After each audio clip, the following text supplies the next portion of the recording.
പ്രിയപ്പെട്ട മുഅ്മിനീങ്ങളെ, നമുക്കൊക്കെ ഒരുപാട് പ്രയാസങ്ങളും ബുദ്ധിമുട്ടുകളുണ്ട്. അള്ളാഹു എല്ലാ പ്രയാസങ്ങളും തീർത്തു തരട്ടെ. എൻ്റെ ഫോണിലേക്ക് വരുന്ന എല്ലാ കോളുകളും ഒരുപാട് വേദനകൾ പറയാനും സങ്കടങ്ങൾ പറയാനും വരുന്ന കോളുകളാണ്.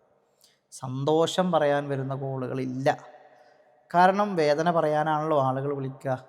സന്തോഷമായി കഴിഞ്ഞാൽ പൊതുവെ ആരും അങ്ങനെ പറച്ചിലില്ല. അത് പറഞ്ഞ് നടക്കൂല ആരും. സങ്കടങ്ങളെല്ലാവരും പറഞ്ഞ് നടക്കും അല്ലേ?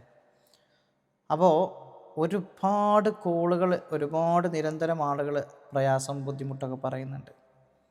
ഖാലിഖായ റബ്ബ് എല്ലാവരുടെയും പ്രയാസങ്ങളും ബുദ്ധിമുട്ടുകളും തീർത്ത് വലിയ സന്തോഷവും സമാധാനവും നൽകട്ടെ. എൻ്റെ ഈ വീഡിയോ കാണുന്ന നിങ്ങൾക്കെല്ലാവർക്കും അള്ളാഹു വലിയ റാഹത്തും സന്തോഷം നൽകട്ടെ. നിങ്ങൾ അനുഭവിക്കുന്ന പ്രയാസങ്ങളും ബുദ്ധിമുട്ടുകൾ എന്താണോ അതൊക്കെ അള്ളാഹു മാറ്റി നൽകട്ടെ. ആമീൻ യാ റബ്ബൽ ആലമീൻ. തമ്പലേന് കണ്ടോ നിങ്ങൾ? വാശിയാണ് ഇന്നത്തെ വിഷയം. പൊതുവെ ദേഷ്യവും വാശിയും എല്ലാവർക്കും ഉണ്ടാവും. പക്ഷെ ചില ആളുകളുടെ ജീവിതം കണ്ട് തകർക്കും അങ്ങനത്തെ വാശിയാണ് ചില ആൾക്കാർക്ക് അല്ലേ?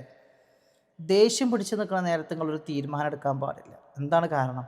ആ സമയത്തുള്ള തീരുമാനം ഒരിക്കലും ഉചിതമായ തീരുമാനമാവില്ല. ഇത് ഞാൻ പറഞ്ഞതല്ല, ഇത് മുത്തുനബി പറഞ്ഞതാ. ദേഷ്യം പിടിച്ചു നിൽക്കുന്ന നേരത്ത് നിങ്ങൾ തീരുമാനം എടുക്കല്ലേ. അതേപോലെ തന്നെ സങ്കടപ്പെട്ട് നിൽക്കുന്ന സമയത്ത് നിങ്ങൾ തീരുമാനം എടുക്കരുത്. നമ്മളുണ്ടല്ലോ ചിലപ്പോൾ ദേഷ്യം പിടിച്ച് നിൽക്കുന്ന നേരത്ത് നമ്മൾ ഈ ഫോൺ എടുത്തിട്ട് എന്ത് ചെയ്യും? ഒരൊറ്റ കയറാൻ അങ്ങോട്ട് എറിയും അല്ലേ? ഈ ദേഷ്യം പിടിച്ച് നിൽക്കുന്ന നേരത്ത് എന്ത് ചെയ്യാൻ പാടില്ല? ഫോണ് എറിയാൻ പാടില്ല എന്നുള്ള അപ്പം നമുക്കറിയില്ല. പക്ഷേ നമ്മൾ എറിയും. പിന്നീട് നമ്മൾ ആലോചിക്കും, ഷടാ ഇതിൻ്റെ ഡിസ്പ്ലേ നന്നാക്കാൻ എത്ര റുപ്യാവും അല്ലേ? ഇതാണ് മനുഷ്യരുടെ എല്ലാവരുടെയും അവസ്ഥ. ദേഷ്യം പിടിച്ച് നിൽക്കുന്ന സമയത്ത് ചിലപ്പോൾ ഭാര്യനോട് പറയാൻ പറ്റണതും പറയാൻ പറ്റാത്തതും പറയും. എനിക്ക് എന്നെ വാണ്ടടി, ഞാൻ എന്നെ തൊലാക്ക് ചെല്ലി എന്ന് പറയും. അങ്ങനെ പല ആൾക്കാർ വരല്ലോ, ഉസ്താദ് എൻ്റെ ഭർത്താവിനെ തൊലാക്ക് ചെല്ലി. എന്താ കാരണം? ഞങ്ങൾ തമ്മിൽ തല്ലുകൂടിയപ്പോൾ ദേഷ്യം പിടിച്ചതാണ്. ദേഷ്യം അതൊരു വല്ലാത്ത പ്രശ്നമാണ്. വാശി കുഴപ്പമില്ല, അത് സാധാരണ എല്ലാവർക്കും ഉള്ളതാണ്. പക്ഷെ പിടിവാശി, അത് കിട്ടിയേ ഞാൻ അടങ്ങൂ, അവിടെ പോയാലേ ഞാൻ അടങ്ങൂ, അങ്ങനെ ഉണ്ടല്ലോ ഒരു പിടിവാശി. ഇപ്പോൾ കുട്ടികൾ എന്ത് ചെയ്യുക? കുട്ടികളുടെ വാശി, കളി സാമാനം കണ്ടവർ പറയും വെച്ച് എനിക്കത് വേണം, അല്ലെങ്കിൽ വെച്ച് എനിക്കത് വേണം. ആ സമയത്ത് നമ്മൾ പറയും അത് വേണ്ട, അങ്ങോട്ട് വന്നാൽ പറഞ്ഞവനെ കൈ പിടിച്ചിട്ട് വന്നാൽ ചിലപ്പോൾ എന്ത് ചെയ്യും? ഒന്നിങ്ങനെ കരഞ്ഞിട്ട് നമ്മൾ പിന്നാലെ പോരും. പക്ഷെ അവിടെ ഒരു വാശി കാണിച്ചു, എനിക്കത് വേണമെന്നില്ല. അതാണ് വാശി. എന്നാൽ പിടിവാശിയോ? അത് കിട്ടിയാലേ ഞാൻ പോരുള്ളൂ. അവിടെ കിടന്ന് കരഞ്ഞ് ഉരുണ്ട് നാട്ടുകാരെ മുഴുവൻ അറിയിച്ച് ലാസ്റ്റ് നമ്മൾ പോക്കറ്റിൽ നിന്ന് പൈസ എടുത്ത് അതുകൊണ്ട് വാങ്ങിക്കുക, എന്നാൽ കുട്ടിക്കാണ് കൊടുക്കലും ഓൻ്റെ വാശിയോടെ അടങ്ങി. ഇത് രണ്ടും പിടിവാശി. വാശിയും പിടിവാശിയും അങ്ങനെ ഉണ്ട്. ഈ പിടിവാശി നമ്മുടെ ജീവിതത്തിൽ വന്നു കഴിഞ്ഞാൽ വലിയ പ്രശ്നമാണ്. ദേഷ്യക്കാരായ ഭർത്താക്കന്മാരെക്കുറിച്ചും വാശിയുള്ള ഭാര്യമാരെക്കുറിച്ചും നിരന്തരം കേൾക്കുന്നതാണ്. അപ്പോൾ നമ്മൾ ഇന്ന് പറയുന്ന അമല് വാശിയും ദേഷ്യവും അടക്കാൻ പറ്റിയ അമലാണ്. ദേഷ്യവും വാശിയും അടക്കാൻ പറ്റിയ അമൽ. എന്താണ് അമലെന്ന് വെച്ച് കഴിഞ്ഞാൽ, നമുക്ക് ആർക്കാണോ വാശിയുള്ളത്, ദേഷ്യം ആർക്കാണോ ഉള്ളത്, ആ ആളുടെ വസ്ത്രം നമ്മുടെ കയ്യിലെടുക്കുക. പഴയ വസ്ത്രം മതി, പുതിയ വസ്ത്രം വേണ്ട. നിങ്ങൾ പുതിയ വസ്ത്രം കൊടുത്തിട്ട് അതിൽ എത്തും കുത്തായി കഴിഞ്ഞാൽ പിന്നെ അതിൻ്റെ പേരിലേക്ക് അരാട്ടി, ഞാൻ ഉത്തരവാദിയല്ല അതിന്. അതുകൊണ്ട് പഴയ ഡ്രസ്സ് മതി, ഇട്ട് ഒഴിവാക്കിയ പഴയ ഡ്രസ്സ്. കുട്ടികൾക്ക് വാശിയിലേക്ക് അതും നിർത്താൻ പറ്റും, മുതിർന്നവർക്കാണെങ്കിൽ അതിനും പറ്റും. അപ്പോൾ വാശി കാണിക്കുന്ന ആളുടെ ഡ്രസ്സ് എടുത്തിട്ട് ഞാൻ പറയുന്ന സൂറത്തുണ്ട്, ആ സൂറത്തിലെ 69-ാമത്തെ ആയത്ത്, സൂറത്തുൽ അംബിയായിലെ 61-ാമത്തെ ആയത്ത്, 69-ാമത്തെ ആയത്ത്, സൂറത്തുൽ അംബിയായിലെ 69-ാമത്തെ ആയത്ത്. മറക്കണ്ട, ഞാൻ ഒന്നും കൂടി ക്ലാരിറ്റി വരുത്തിയതാണ്. അപ്പോൾ സൂറത്തുൽ അംബിയായിലെ 69-ാമത്തെ ആയത്ത് നിങ്ങൾ എന്ത് ചെയ്യുക? ആർക്ക് വേണ്ടിയിട്ടാണോ ചെയ്യുന്നത്? ഉദാഹരണം, നമ്മുടെ ഒരു കുട്ടി ഒരു മുസ്തഫ എന്ന് പറയുന്ന ഒരു കുട്ടിക്ക് വേണ്ടിയിട്ടാണ് ചെയ്യുന്നത്. ആ കുട്ടിക്ക് 8 വയസ്സായി. 8 വയസ്സായ ഈ കുട്ടിയുടെ വാശി തീർക്കാൻ ആണ് നമ്മളിത് ചെയ്യുന്നത്, അവൻ്റെ ദേഷ്യവും വാശി അടക്കാൻ.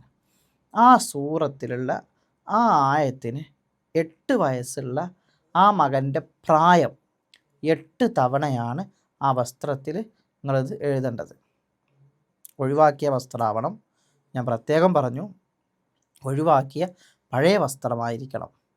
അതിലെന്ത് ചെയ്യുക, എഴുതുക. പുതിയ വസ്ത്രത്തിൽ നിങ്ങൾ എഴുതിച്ചിട്ട് എനിക്ക് കുഴപ്പമൊന്നുമില്ല, പിന്നെ അതിൻ്റെ പേരിലൊരു പ്രശ്നം ഉണ്ടാവരുത്. വാശി കുറയാനും ദേഷ്യം കുറയാനും വേണ്ടി ചെയ്തത് പിന്നെ അവസാനം വാശിയിലും അടിയിലും പിടിയിലും കലാശിക്കരുത്. അതിന് വേണ്ടിയിട്ടാണ് പറഞ്ഞു തരുന്നത്.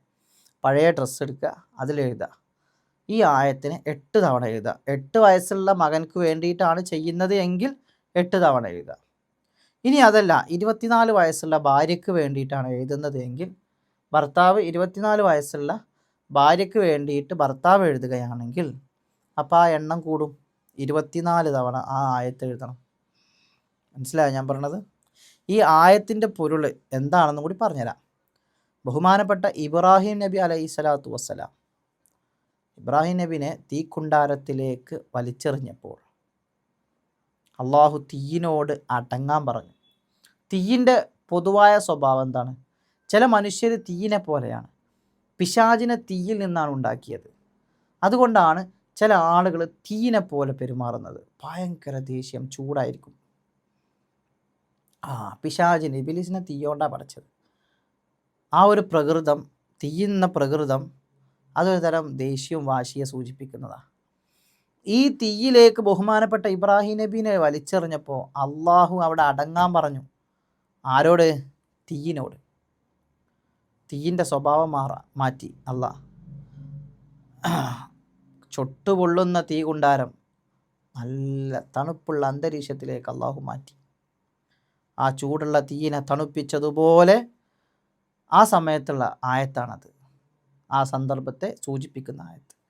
അപ്പോൾ ഇതുപോലെ ചൂടുള്ള തീയിനെ തണുപ്പിച്ചതുപോലെ ഇൻഷാ അല്ലാഹ് നിങ്ങൾ ഇഷ്ടപ്പെടുന്ന നിങ്ങളുടെ കുട്ടി, അല്ലെങ്കിൽ നിങ്ങൾ സ്നേഹിക്കുന്ന നിങ്ങളുടെ ഭർത്താവ്, അല്ലെങ്കിൽ ഭാര്യ, അല്ലെങ്കിൽ ഉമ്മ, അല്ലെങ്കിൽ അമ്മായിമ്മ, അമ്മോഷൻ, ആരുമാകട്ടെ, അവരെ അടക്കി വാശിയും ദേഷ്യമൊന്നും ഇല്ലാത്ത നല്ല പൊന്നുപോലെ തീയിനെ തണുപ്പിച്ചതുപോലെ അവരെ ഹൃദയം തണുപ്പിച്ചെടുക്കാൻ ഈ ഒരൊറ്റ ആയത്ത് മതി. ഇൻഷാ അല്ലാഹ് വസ്ത്രത്തിൽ എഴുതുക. എത്ര തവണയാണോ അവരുടെ വയസ്സ് അതിനനുസരിച്ച് എഴുതുക. എഴുതിയതിന് ശേഷം ഈ വസ്ത്രത്തിൽ അത്തറ് പൂശിയിട്ട് മടക്കി വൃത്തിയാക്കിയിട്ട് അലമാരയുടെ മുകളിൽ എവിടെയെങ്കിലും വെക്കുക. ഒരു കാര്യം വളരെ ശ്രദ്ധിക്കേണ്ട ഒരു കാര്യം, സാധാരണ ഖുർആനിലെ ആയത്തുകൾ ഇങ്ങനെ വസ്ത്രത്തിൽ എഴുതാൻ നമ്മളെപ്പോലത്തെ ഉസ്താദന്മാർ സമ്മതിക്കാറില്ല. അതെന്താ കാരണം എന്ന് പറയുന്നത്, അതിനോട് അനാദരവ് സംഭവിക്കുമോ എന്ന് പേടിച്ചിട്ടാണ്. ഈ അമൽ ചെയ്യുന്നവരോട് എനിക്ക് പറയാനുള്ളത്, ഖുർആനാണ് നിങ്ങൾ ഉപയോഗിക്കുന്നത്, എഴുതുന്നത്. അതുകൊണ്ട് ഖുർആൻ എഴുതിയ ആ ഒരു തുണി വസ്ത്രത്തിനെ ബഹുമാനിക്കാൻ പറ്റുമെങ്കിൽ മാത്രം നിങ്ങളിത് എഴുതിയാൽ മതി. എന്ത് ചെയ്യണം? അത് മടക്കി വൃത്തിയാക്കി നല്ല ഒരു വൃത്തിയുള്ള സ്ഥലത്ത് വെക്കണം. നജസുള്ള സ്ഥലത്തൊന്നും അത് കൊണ്ടുപോയി വെക്കരുത്. ഖുർആനാണ്, ആ ബഹുമാനം അതിന് കൽപ്പിക്കണം. ഇൻഷാ അല്ലാഹ് ഇത് എഴുതി മടക്കി വൃത്തിയാക്കിയിട്ട് അവിടെ വെക്കുക. എന്നിട്ട് നിങ്ങൾ എന്ത് ചെയ്യണമെന്നറിയോ? അവിടെ നിന്ന് അങ്ങോട്ട് ദിവസവും ഈ ആയത്തിനെ ഒരു 101 തവണ വെള്ളത്തിൽ മന്ത്രിക്കുക. ആ മന്ത്രിക്കുന്ന സമയത്ത് ഈ ഡ്രസ്സൊന്ന് കയ്യിൽ കരുതുക. വെള്ളത്തിൽ മന്ത്രിച്ച് ഊതിയിട്ട് ഈ വെള്ളം ആർക്ക് കൊടുക്കുക? ഈ കുട്ടിക്ക്, അല്ലെങ്കിൽ ഭർത്താവിന്, അല്ലെങ്കിൽ ഭാര്യയ്ക്ക്, ആർക്കാണോ ദേഷ്യമുള്ളത് ആ ആൾക്ക് കൊടുക്കുക. അപ്പോൾ ചില ആളുകൾ ചോദിക്കും, ഉസ്താദേ എൻ്റെ ഭർത്താവ് ഇവിടെ ഇല്ല, അല്ലെങ്കിൽ എൻ്റെ ഭാര്യ ഇവിടെ ഇല്ല, ഞാൻ നാട്ടിലല്ല, ഈ വെള്ളം കുടിപ്പിക്കാൻ പറ്റൂലെങ്കിൽ നിങ്ങൾ കുടിപ്പിക്കണ്ട. ആ ഡ്രസ്സ് എടുത്ത് വെച്ചിട്ട് ദിവസവും 101 തവണ എന്ത് ചെയ്യുക? ഈ ആയത്ത് ഇങ്ങനെ ഓതുക. അപ്പോൾ നിങ്ങൾക്ക് എന്ത് ചെയ്യും? അതിനുള്ള മാറ്റങ്ങൾ ഇങ്ങനെ കണ്ട് ഇങ്ങനെ വരട്ടെ. അള്ളാഹു അതിന് ഫലം തരട്ടെ ഇൻഷാ അല്ലാഹ്. അള്ളാഹു തൗഫീഖ് ചെയ്യട്ടെ. അപ്പോൾ ദേഷ്യം വാശിയുള്ള ആളുകളുടെ ദേഷ്യവും വാശിയും അടക്കാൻ ആരാണോ ഉദ്ദേശിക്കുന്നത് അവർക്ക് ഇന്ന് തന്നെ ഈ അമൽ ചെയ്യാം. അള്ളാഹു തൗഫീഖ് ചെയ്യട്ടെ. ഈ അമൽ ചെയ്യാൻ പ്രത്യേകിച്ച് ദിവസങ്ങളൊന്നുമില്ല. ഇപ്പോൾ നമ്മൾ ചില അമൽ പറയുമ്പോൾ വെള്ളിയാഴ്ച, വ്യാഴാഴ്ച, സുബഹി എന്നൊക്കെ പറയാറുണ്ട്. ഈ അമൽ നിങ്ങൾക്ക് എപ്പോഴും ചെയ്യാൻ പറ്റും ഇൻഷാ അല്ലാഹ്. അള്ളാഹു സ്വീകരിക്കട്ടെ. ഇനി നമ്മളെ കാണാനുള്ള അടുത്ത ദിവസം പെരുന്നാൾ കഴിഞ്ഞിട്ട് വരുന്ന ബുധനാഴ്ചയാണ്. വ്യാഴാഴ്ച ഈ വരുന്ന പെരുന്നാൾ കഴിഞ്ഞിട്ടുള്ള വ്യാഴാഴ്ച ഉണ്ടാവില്ല. പെരുന്നാൾ കഴിഞ്ഞ് വരുന്ന ബുധനാഴ്ച നേരിട്ട് കാണാനുള്ള സമയമാണ് ഇൻഷാ അല്ലാഹ്. നേരിട്ട് കാണാൻ ആഗ്രഹിക്കുന്നവരും അമൽ ചെയ്യാൻ ആഗ്രഹിക്കുന്നവരും നിങ്ങൾക്ക് എന്ത് ചെയ്യാൻ പറ്റും? ഇവിടെ വന്നിട്ട് ചെയ്യാൻ പറ്റും. അള്ളാഹു തൗഫീഖ് നൽകട്ടെ ഇൻഷാ അല്ലാഹ്.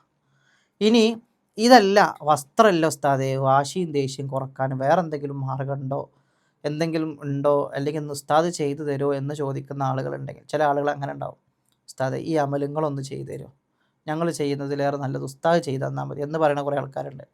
അങ്ങനെ ഉള്ള ആളുകളാണെങ്കിൽ നിങ്ങൾക്ക് എന്ത് ചെയ്യാം, മെസ്സേജ് ഇടാം, ഉസ്താദെ ഞങ്ങളുടെ കയ്യിൽ വസ്ത്രമില്ല, ഞങ്ങളുടെ കയ്യിൽ ഡ്രസ്സില്ല, വസ്ത്രമില്ല, ഞങ്ങൾക്കിതൊന്നും ചെയ്യാൻ അറിയില്ല, വേറെ എന്തെങ്കിലും പ്രതിവിധികൾ നിങ്ങൾ ചെയ്ത് ഞങ്ങൾക്ക് അയച്ചു തരുമോ എന്ന് ചോദിച്ചാൽ ഇൻഷാ അല്ലാ അപ്പോൾ നമുക്കതിനെക്കുറിച്ച് ആലോചിക്കാവുന്നതാണ്.